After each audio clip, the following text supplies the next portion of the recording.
You're good. All right, we're going to be in Numbers chapter 13 this morning. Numbers chapter 13. Genesis, Exodus, Leviticus, Numbers.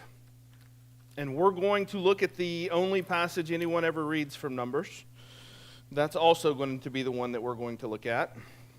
I like to try to do the ones that we don't read as much, but this one's just, it's right there for us. And so don't need to overthink this one too much. We're continuing our series back to the beginning, working our way through the Pentateuch, the Torah, the first 5 books of the Bible. And we've been going at a decent pace, going all the way back to the summer and moving through the summer. We've been going pretty fast, but we've kind of hit the afterburners the last couple of weeks. My family and I had a chance to go to Dollywood yesterday, and we rode several of the rides, waited way too long. Just pro tip, don't go on Sevier County days. That's actually not a pro tip, that's an amateur tip, and we failed. But it was fun. We still enjoyed our day, but some of those roller coasters, they have now, like, you don't start with just the big climb, but you start with the launch. Like, you immediately get shot out of a cannon, and the newer roller coaster, that Big Bear Mountain, we like that coaster a lot. And when you're riding that, when you're going fast already, and then you hit like a launch in the middle of the coaster and you go even faster, that's kind of what we're doing right now as we're going through this series. We were already going fast, and now we're hitting a launch in the middle of the ride here, and we are going even faster. We're moving at a very fast pace to close out this series over the next couple of weeks. Last week we were at Leviticus, and now we are in the book of Numbers. Now, before we get to the book of Numbers, I want to play a game with you guys. I'm going to give you guys. I need some audience interaction on this one, but let me give you some instructions before we do this. I'm going to give you guys a plot to a movie, and I want you to guess the movie. Now, before you just shout out the answer to this, before you just give me the answer, let it breathe for a second. Let everyone else kind of think through it, and some of you will get this immediately, and others of you, I could give you 10 minutes and you wouldn't figure this out. So we're gonna go through this. But just give it about 5 seconds, and then I will ask for your interaction and to tell me what it is. So here is number 1. Transported to a surreal landscape, a young girl kills the first person she meets and then teams up with 3 strangers to kill again. Just give it a second. All right, what movie is that? The Wizard of Oz. That is right. It's The Wizard of Oz. So now you kind of see how this works. You kind of get how to play this game here. Let's go to our next one. A man ends world hunger with his rock collection. Let it breathe. I know some of you are like, I got to say this first so that everybody knows I know this one. Hang on just a second. All right, what movie is this? Infinity Wars, right. This is Avengers. If you've not seen it, then you're like, well, that's cheating. Well, that's the way it goes. If you've not seen it, you just don't know. All right, let's go to the next one. Everyone tries the ice bucket challenge. This one's borderline like inappropriate. All right, what movie is this? This is Titanic. Yes, this is Titanic. Listen, you can't say too soon. Like, this happened in a long time ago. So, all right, let's go to the next one. Father reunites with long-lost son and wants him to take over the family business. All right, what movie is this? Star Wars. This is Empire Strikes Back. Yes, this is Empire Strikes Back. And the last one here. The last one. Bullied kid with a birth defect proves people are only nice to you when they need something. If you haven't figured this one out, it's a little seasonal. All right, what is this? Rudolph. This is Rudolph. Yes, this is Rudolph. All right, so see, this is what I'm saying. Some of y'all got that quick, and others, we could sit here all day and you wouldn't figure that one out. So the funny thing about this is online. These kind of go through things online every now and then. They'll pop up like that. It's not just the facts of the story that make the story. It's all in how you tell it, right? It's all in how you tell the story. And that's what's so interesting about kind of playing that game to me is that that facts rarely tell the story. They just tell the facts. The story is told in how we experience those facts, and then how we tell the story of our experience with those things. That is how storytelling works. And our lives are not primarily shaped by the external facts of our lives, but our lives are shaped by the stories we tell ourselves about the things that go on around us and inside of us. And this morning, we're going to see a classic Old Testament Bible story and how a group of people can experience the same facts, the same basic information, but then tell a very different story, even though it was the same fact. So we'll be in chapter 13, and we need to see kind of where we were last week, and then we'll kind of get into chapter 13. So before chapter 13, what happens in the book of Numbers, so we end the book of Leviticus. You'll remember last week, Leviticus was all about how to be able to approach a holy God, how to have your sin atoned for and covered, and how to be able to approach God when He dwells in unapproachable light. And so that's what we looked at last week. And then it kind of moves forward in the story. Numbers actually moves us forward quite a bit, even though there's long stretches of this book where it's like, what are we doing here? And it just seems like kind of useless information. It moves us in the story quite a bit. And so what's happened since we were last looking at the camp has been organized. It's been organized around God's presence in the tabernacle. The tribes have now been counted and arranged. The priests have been ordained. The people have celebrated the first anniversary of the Passover. And the cloud of God's glory leads them by day and fire by night. Everything is in order. Everything seems to be going exactly how it's supposed to be. Everything is ready, but they aren't home yet. They have not made it to that promised land that was promised to Abraham, and that promise that has continued. They don't quite have everything that had been promised to them.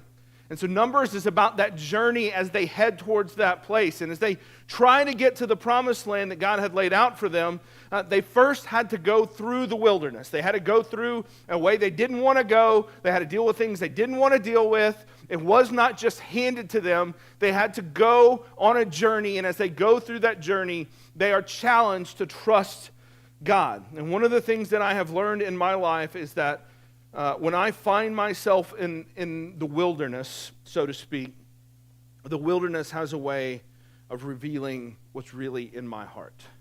It has a way of uncovering what I think is true versus what is actually true and what is going on inside of me. Not what I imagine myself to be, not the person that I want to put out on social media or that I want to project to others, but the real me comes out whenever you walk through the wilderness. No pretense, everything is stripped away, all filters removed. It's just who we are. And in chapters 11 and 12, grumbling starts to begin as they go throughout the wilderness, first about food, then about leadership. By the time they reach the border of Canaan, the promised land, but by the time they reach the edge of it, fear and frustration that have been creeping into the camp begin to reach kind of a fever pitch.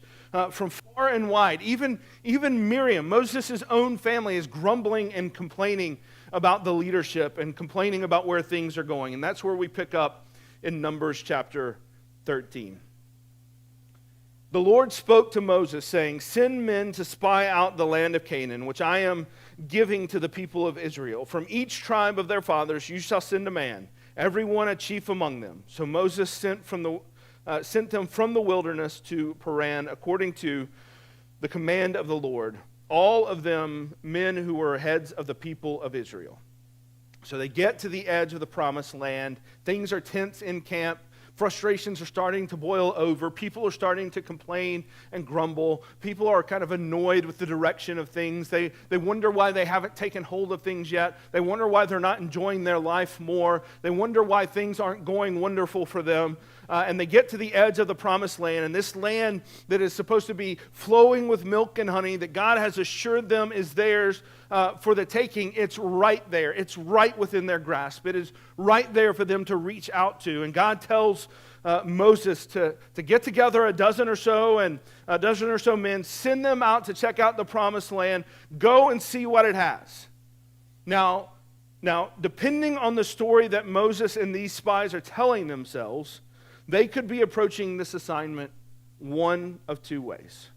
One, they are going to see if this is indeed a land flowing with milk and honey. They're going to confirm the promises that God has made. They are going with the mindset that indeed God has done what he had said he would do. We're just going to put the final touches on it before we proceed into Canaan. We are looking for God's promises. Or they're going to see all the reasons that God's promise isn't going to work and how they can find fault with his plan. And they aren't walking into Canaan saying, how can we take hold of what God has promised us? Instead, they go in looking for all the reasons that they can't take hold of what God has promised them. And here's the one thing that I have found to be true in my life and in the lives of so many others that I talk to. You get what you look for. What you see in life is a direct product of what you look for in your life. So let's see which one of the two mindsets these spies walk into Canaan with. Numbers 13, verse 25. At the end of 40 days, they returned from spying out the land, and they came to Moses and Aaron and all the congregation of the people of Israel in the wilderness of Paran at Kadesh. And they brought back word to them and to all the congregation and showed them the fruit of the land. And they told them, and they told him, we came to the land to which you sent us. It flows with milk and honey, and this is its fruit. So check. Everything God promised is there. It's all here. It's exactly as we were told. However, the people who dwell in the land are strong, and the cities are fortified and very large. And besides, we saw the descendants of Anak there. The Amalekites dwell in the land of Negeb. The Hittites, the Jebusites, and the Amorites dwell in the hill country. And the Canaanites dwell by the sea along the Jordan. So the report is, yeah, there are nice things there. This place really is legit. It really is a lot going on here. But the guys that live there, these people that live there are no joke. Like, we're not the only ones to find this place.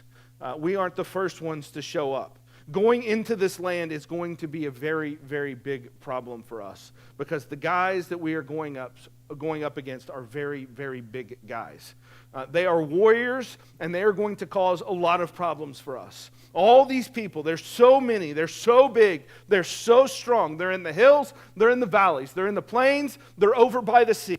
They're everywhere we look are people bigger than us, stronger than us, and already established in this place. They acknowledge the goodness of the land, but what they focused on is what they actually went there to find, the obstacles and the potential setbacks that are in the land.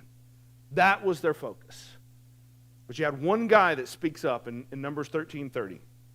But Caleb quieted the people before Moses and said, let us go up at once and occupy it, for we are well able to overcome it. So Caleb is the lone dissenter in the midst of this kind of chaos that erupts as the spies come back with their report. He is the lone dissenter. His words are full of faith and full of confidence in God's promises. Full of confidence that God is faithful to do what he has said he will do. And he says, what are you guys talking about? Let's just go take what we need to take. It's almost as if he doesn't even see that the obstacles are there. He simply says, God has made the promise. Let's follow where God leads us, and we have nothing else to worry about. But his voice immediately gets drowned out by all the other voices. So let's keep reading in verse 31. Then the men who had gone up with him said, we are not able to go up against these people, for they are stronger than we are. So they brought to the people of Israel a bad report of the land that they had spied out, saying, the land through which we have gone to spy out is a land that devours its inhabitants, and all the people that we saw in it are of great height. And there we saw the Nephilim, the sons of Anak, who come from the Nephilim. And we seemed to ourselves like grasshoppers, and so we seemed to them.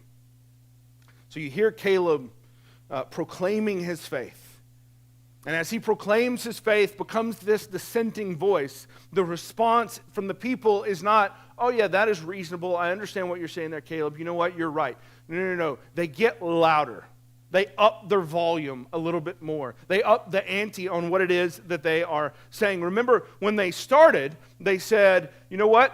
There's people everywhere. These people are big and they are strong. They are no joke, and they are everywhere. But then after they hear Caleb, if you read what is in there, what we just read, it's like they double down on everything. They make it even, like they build up the obstacles even more. Like they're like, no. It's even worse than what we said. Caleb, you don't know what you are talking about. And so he proclaims by faith they should go. They get louder. Their story grows. And friends, this is how it works in your life. You may have some Calebs in there, but the further you walk in faith, the crazier you are going to look to others. You'll threaten those that would look at life otherwise. You'll threaten them with your confidence in who God is and who you are. And what you will find is not that people look to you and say, oh, that is such an amazing type of faith. What's actually going to happen is people will double down and say, no, you can't be serious right now. Like, is that really what you're thinking is going to happen? Surely not. And so these other spies have given their report, but when they hear Caleb give his, they just go further into it, and they talk about how the people in the land devour one another. Well, that wasn't in the initial report. It gets increased. Not just that they are tall, but they devour. And it's not just that they are big, but they're actually descendants of the Nephilim. And I know some of you right now are like, oh, sweet. I've been waiting on him to talk about this for 15 years. Sorry, I'm not going to get into the Nephilim. I don't have time for that. But the Nephilim are talked about in Genesis 6, right before the flood. And so whatever is going on here, this is not the actual Nephilim, the giant people that are there. The point that they're making is these people are so big, these people are so strong, it's like these giants that we've heard told about in folklore before. Like they are so big and they're strong, so strong. I can't compare them to anything I've ever experienced. I can only compare them to the stories that we've heard. These people are so big. And so it just gets bigger and bigger and bigger. And they start trying to kind of cast all this fear to persuade people, don't go and do this. Don't go and do this. They want to make it all sound completely catastrophic. There's no chance of success. There's no chance of going forward.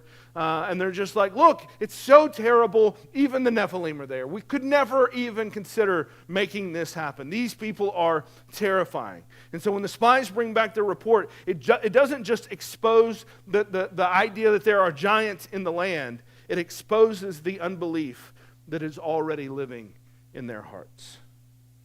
God sends 12 spies, not to decide if the land is good, but to confirm what he had already said, that it's flowing with milk and honey and that it is their place to take hold of.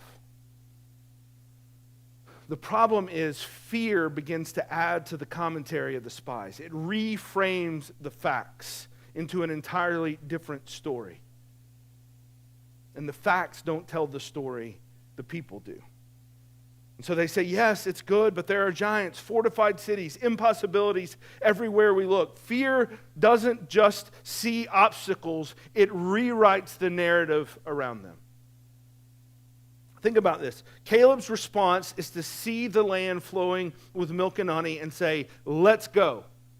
Why? Because what he saw confirmed God's promises. It bolstered his faith. It was him looking and saying, look, God said this is what it would be like, and now that we're here, that's exactly what it's like. Yes, there's other stuff going around, but this is what was promised, and now that we get here, what's promised is actually here. It showed him the truth of what he already knew about who God was, that he is a God who keeps his promises. And so for him, his faith was bolstered.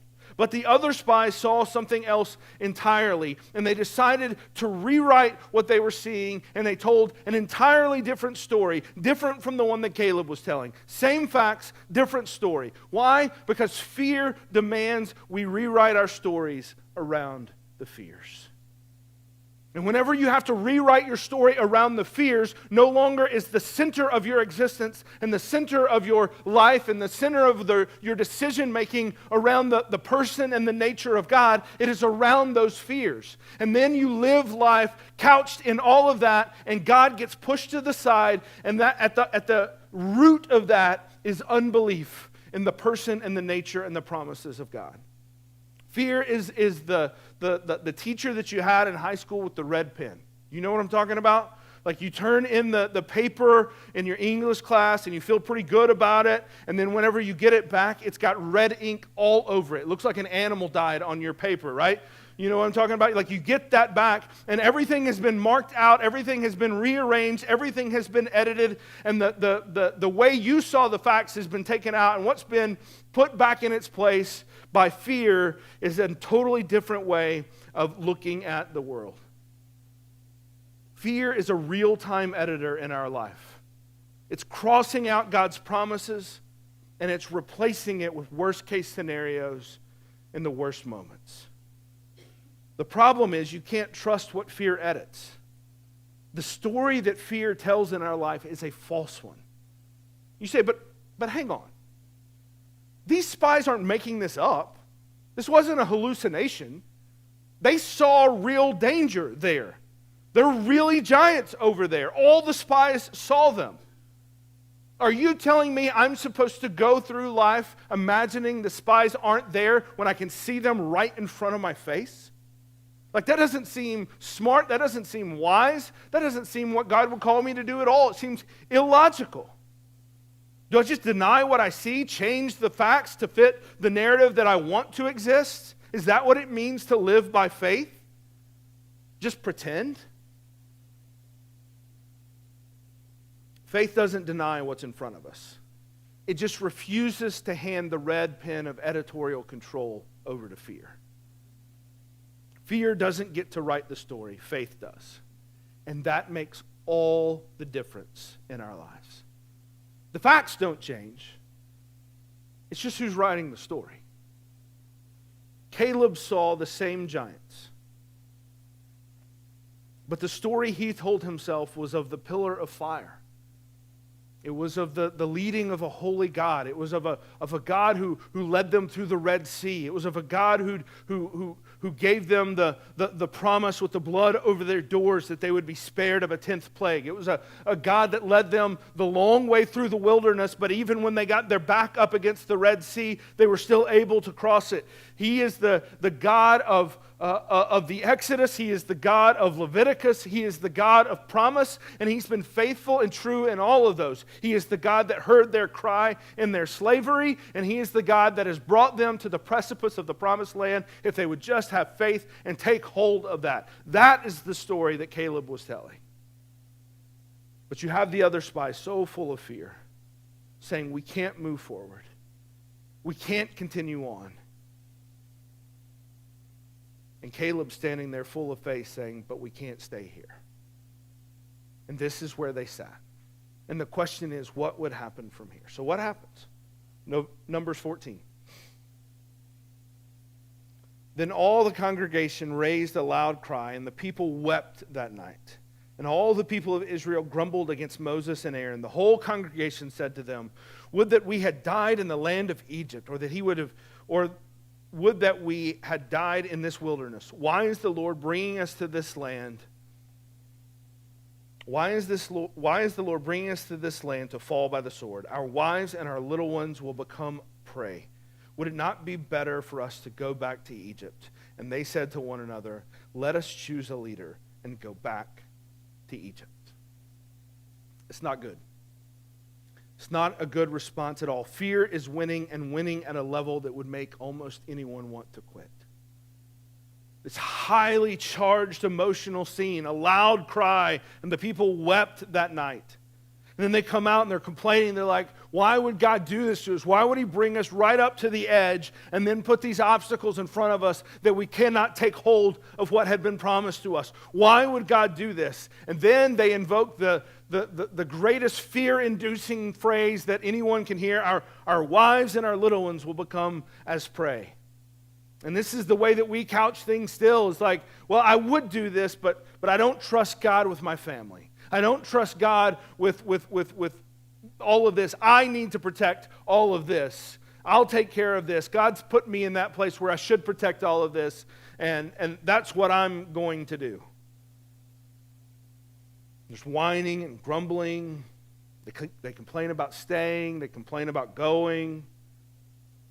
And when they decide that they don't like the way things are going with Moses, they try to move him out of his seat of leadership.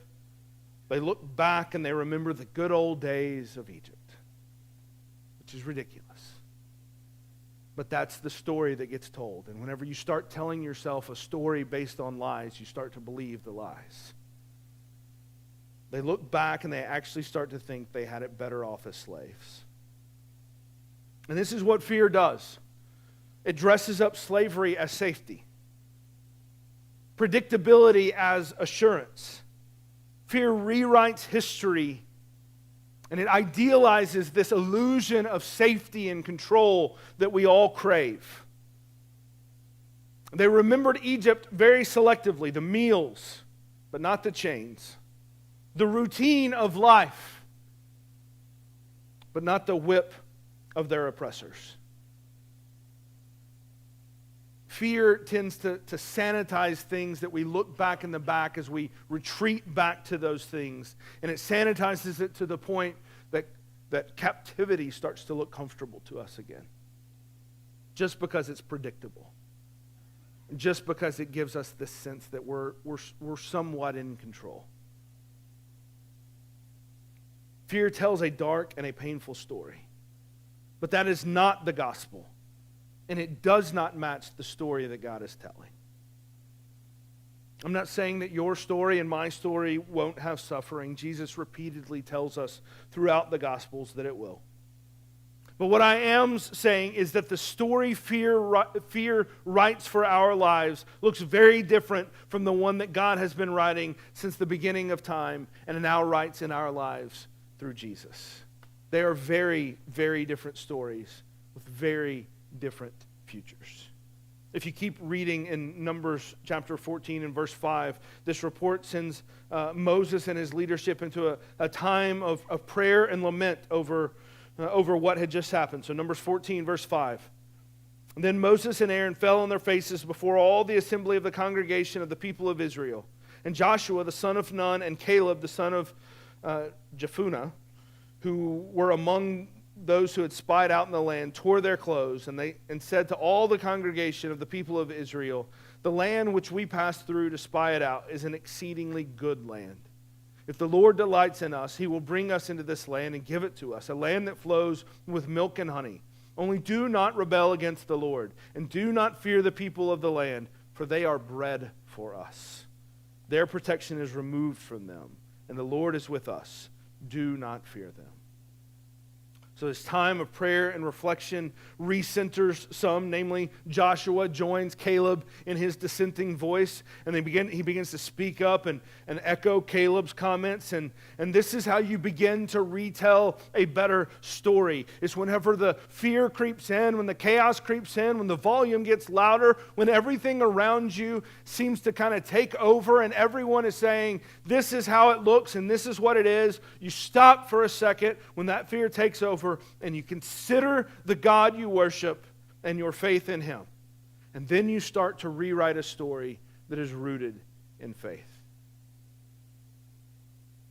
Even God asked the question, like, why can't they see this more clearly? He's asking this to Moses in verse 11. And the Lord said to Moses, how long will these people despise me? How long will they not believe in me, in spite of all the signs that I've done among them? I've done all the things, and yet they still don't believe. I know I'm going to assume you are like me, and that like every now and then you kind of get in this place and you're like, God, if I could just see you like actively doing something on my behalf, I would feel a lot better about things. I would feel much more comfortable about things. It'd be easier for me to trust you. It'd be easier for me to have faith in you that you are who you say you are. If I could just see you doing some things. But here you have a whole generation of people who have seen things that would blow our minds, and they're all like, yeah. But that's in the past. What is God doing for us now? And then after a bit more prayer and some intercession from Moses, this is the ultimate result of what happens from this whole scene. Verse 20.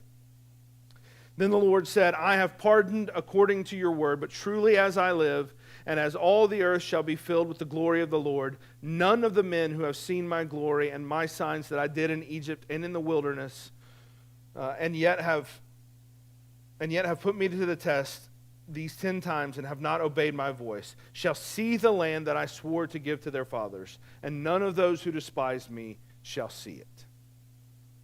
So they've seen all the miracles.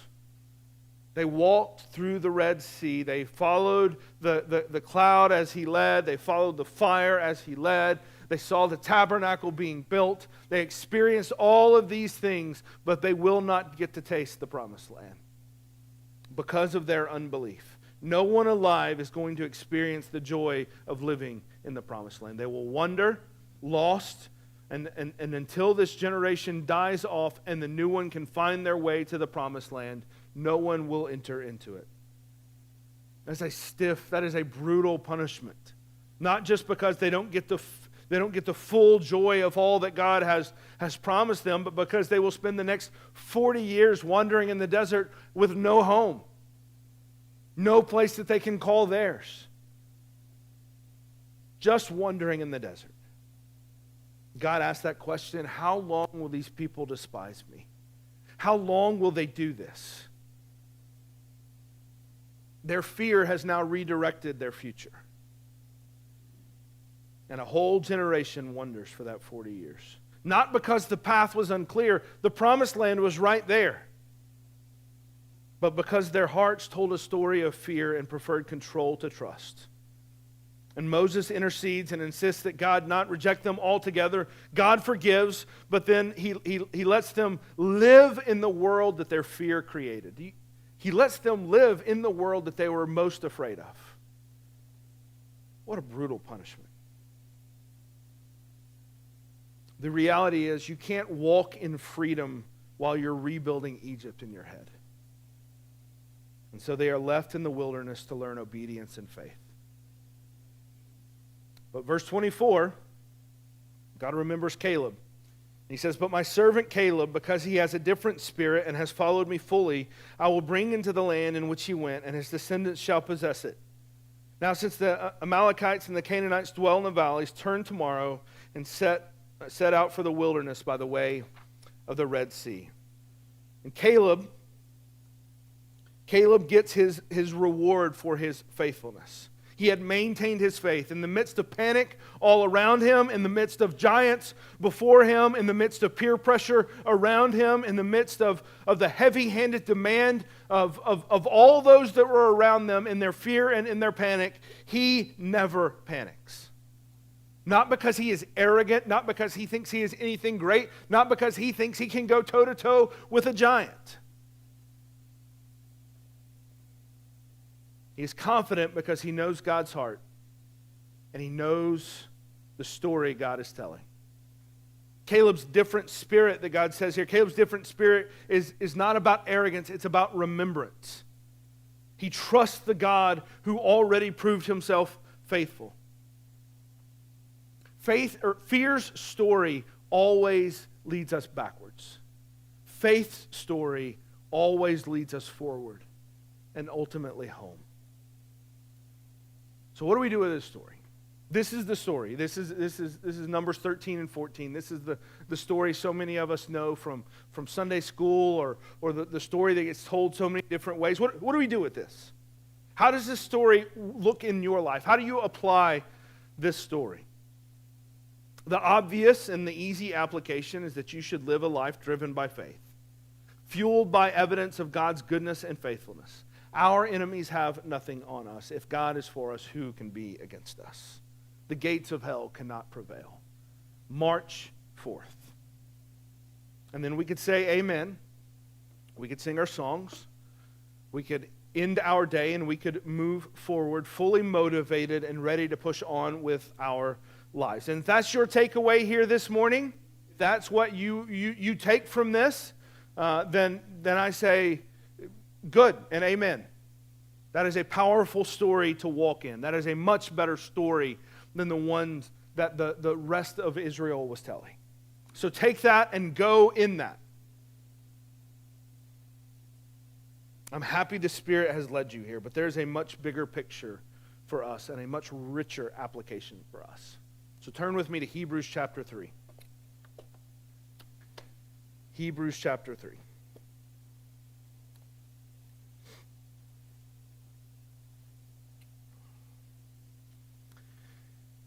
Israel's failure, as hard as it is for us to look at this and think of this, Israel's failure is our own. We know the feeling of standing on the edge of obedience and hesitating. We know the feeling of standing on the edge of obedience and retreating. Goodness, we know the feeling of grumbling in the midst of God's goodness. We know it well. To see the promise, but to listen to fear. To rewrite the story that's being told in a way that feels safer for us than surrender. But when Israel, where Israel failed, Jesus was faithful. He too entered into the wilderness, not with 12 spies, but completely alone.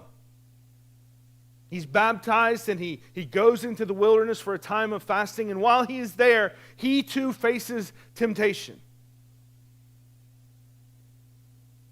He faces really the same test that they faced in this moment. Would he trust in the Father's word, or would he rewrite the story with himself at the center and exalt himself over all?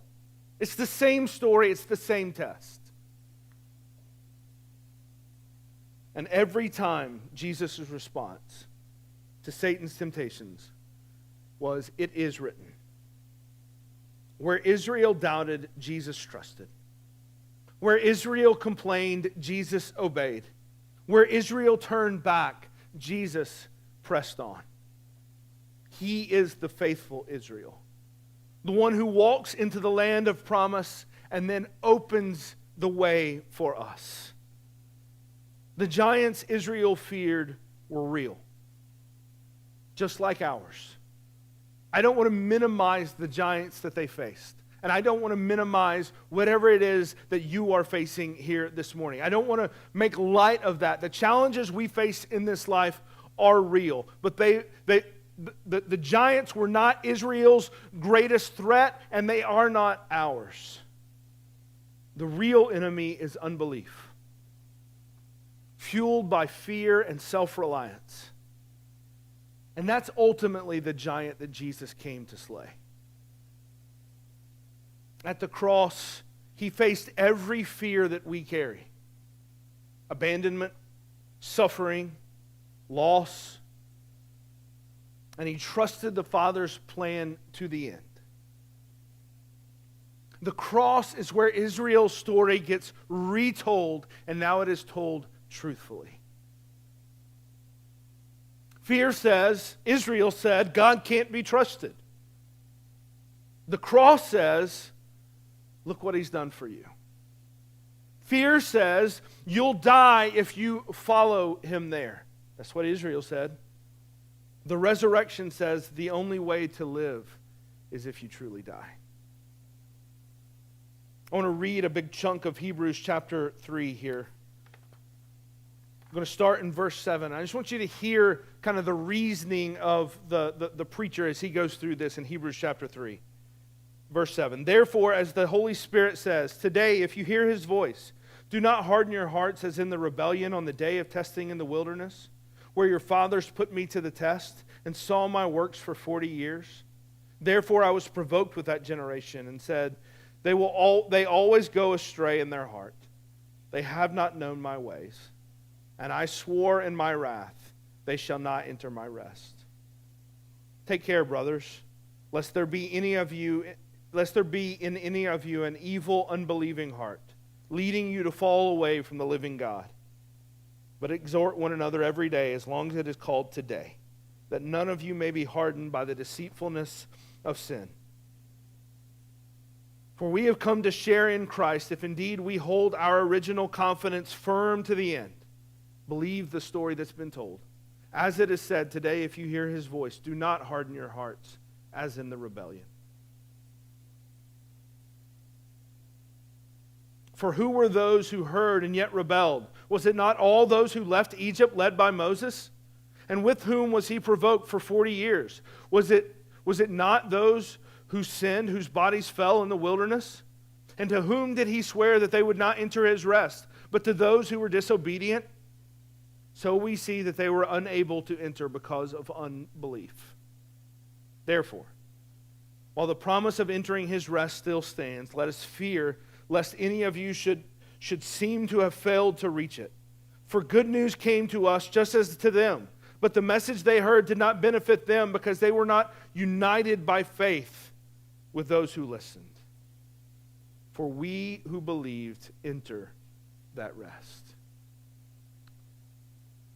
I'm going to stop there. I just keep reading all through chapter 4 here. But do you hear what is being said?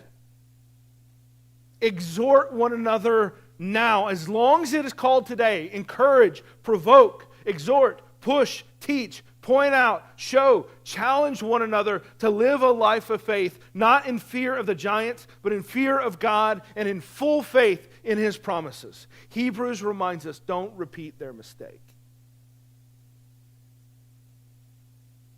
Don't be deceived by sin.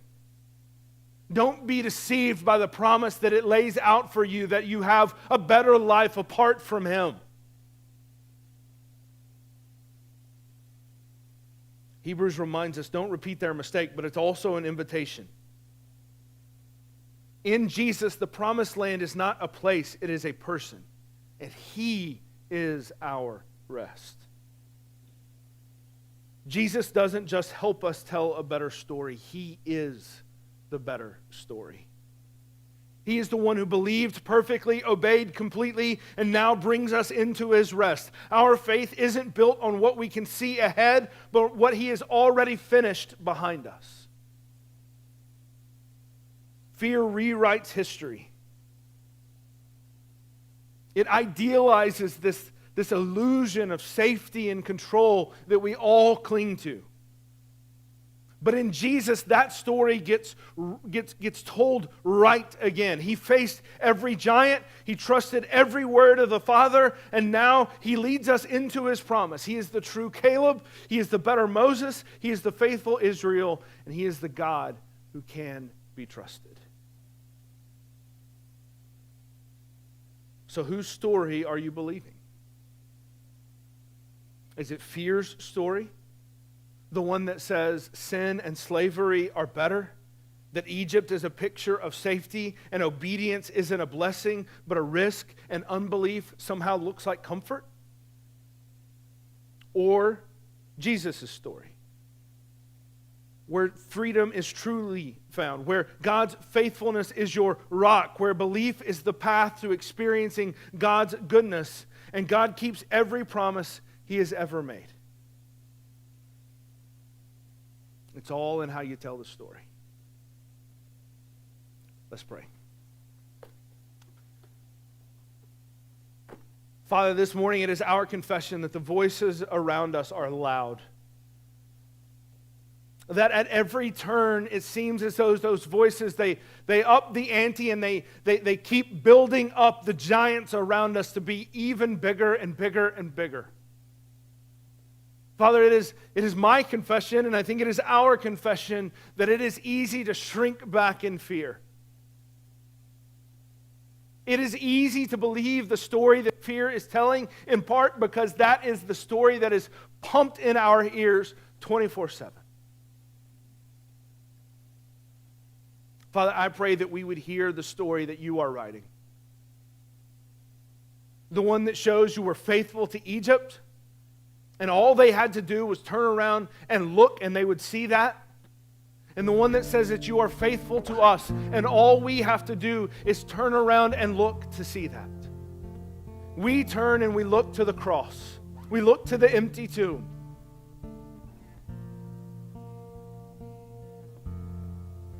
And we say that if you would do that, how much more will you do for us now? Father, give us faith. Let us live a life rooted in you. And let us tell a better story. It's in Christ's name we pray.